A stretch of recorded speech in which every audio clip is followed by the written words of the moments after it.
Okay, so I wanted to go through the items that I received in my retrofit kit. You have some ziplocs, you get two cords. Okay, one important point to note here is the color, that is brown and blue, and then the next is the green.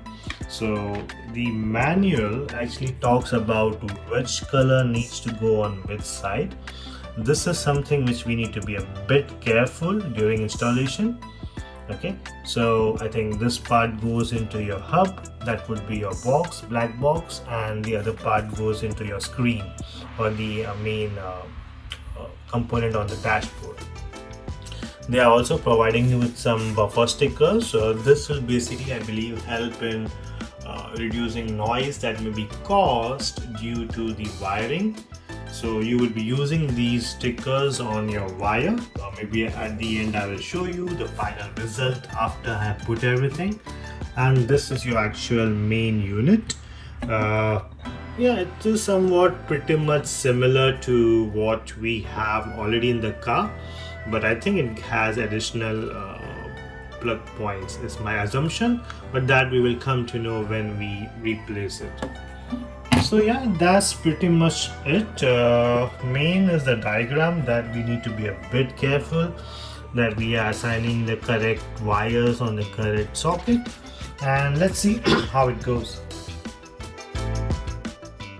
So the new retrofit kit comes with two wires, whereas your original hub has a single wire.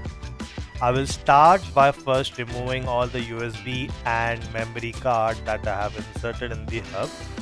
Now, there are different ways how you can go about replacing the original wire with the two new ones.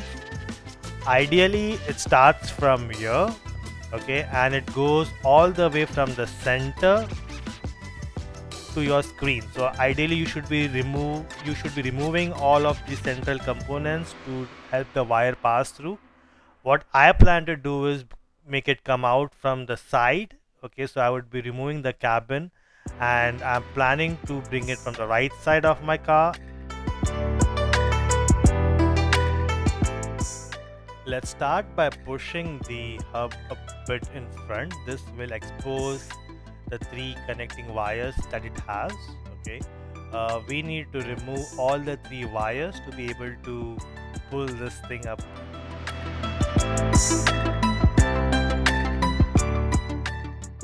It has 4 pins, 2 on each side, that we need to press to be able to slide the unit out. As you can see, there are 2 hidden pins inside and the 2 were on the other side. Just press them and it will come out.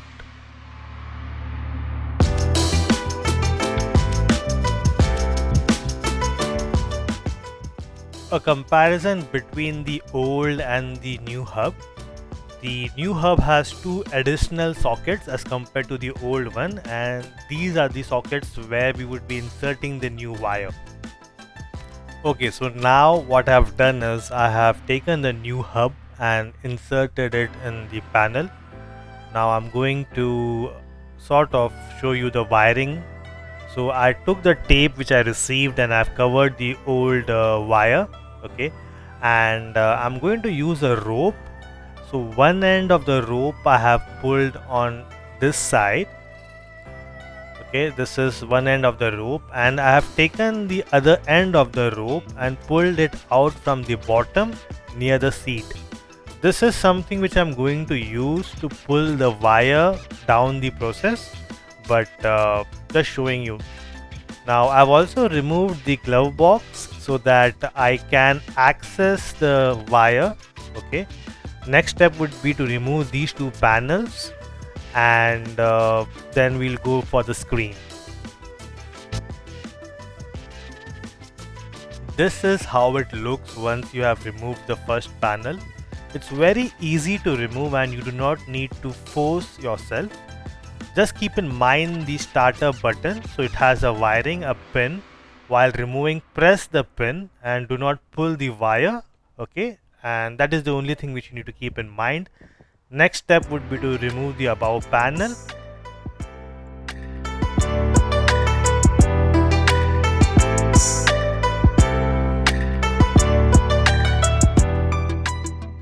Now I have removed the second panel as well. It also came out easily. This is the wiring for your hazard button, which you need to unplug. This component also needs to be looked at while removing the panel. There are two Phillips screws that you need to remove, followed by two more 10 mm screws, okay, which are holding your screen. Once removed, you would be able to slide the screen outside.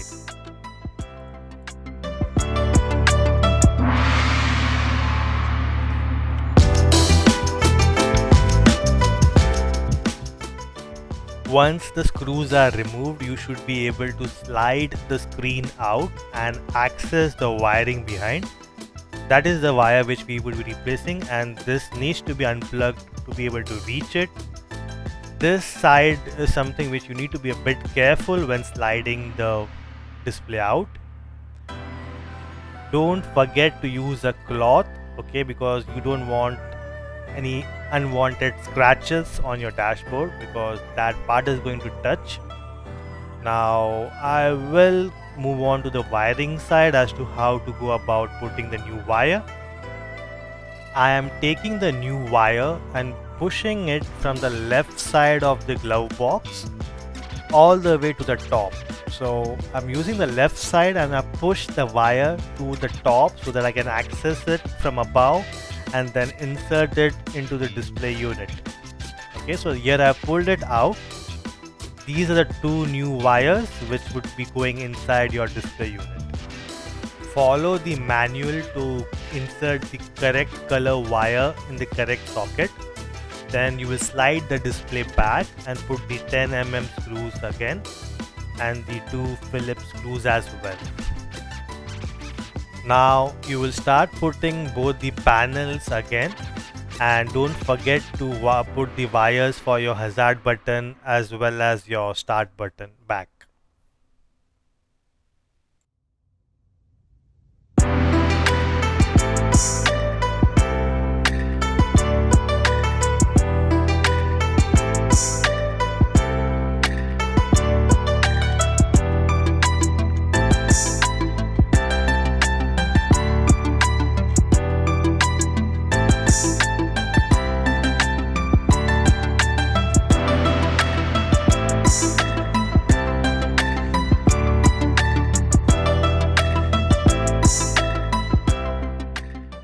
Peel off the left panel and tuck in your wire. I'm using a zip tie to keep the wire intact inside with the frame, and it flows all the way on your left side, and you can just push it behind the panel and it's not going to be visible. Now I've used the rope which I had mentioned earlier to tie to the other end of the wire near the seat and then pull it up. This way, now the entire wire is hidden from the left side of your car, and I did not had to remove the central panel. Now we need to connect the two wires to the newly installed hub with the correct color coding.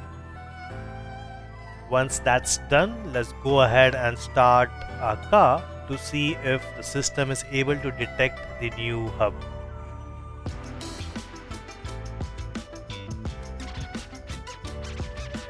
One thing that I observe is it is taking a bit more longer to start, but I think this is because it's starting for the first time with the new hub installed.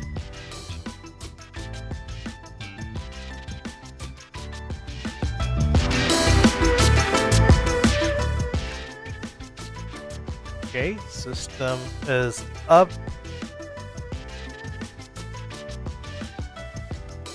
And it's trying to find for my USB, which currently is not connected. So maybe let me try to use a USB cable and connect it to my iPhone.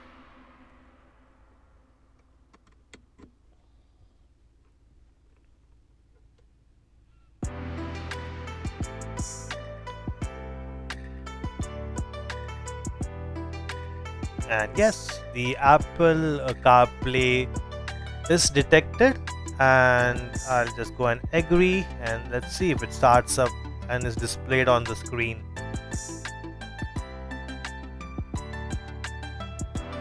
Yes, I think it's working. I do see Google Maps available for me. Let me see if it has any other apps that can be used. Yes, I do see other applications available as well, along with the original Mazda application option too. I see Teams, WhatsApp, Zoom, messages. So yes, I think the retrofit kit is working and is functional.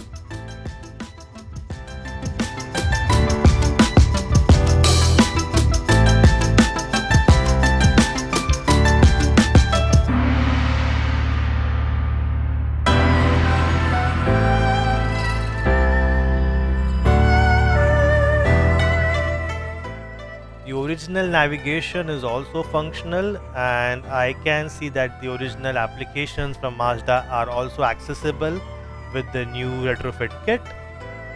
This brings us to the end. Thank you. If you all enjoyed, don't forget to subscribe. And all the best with your installation.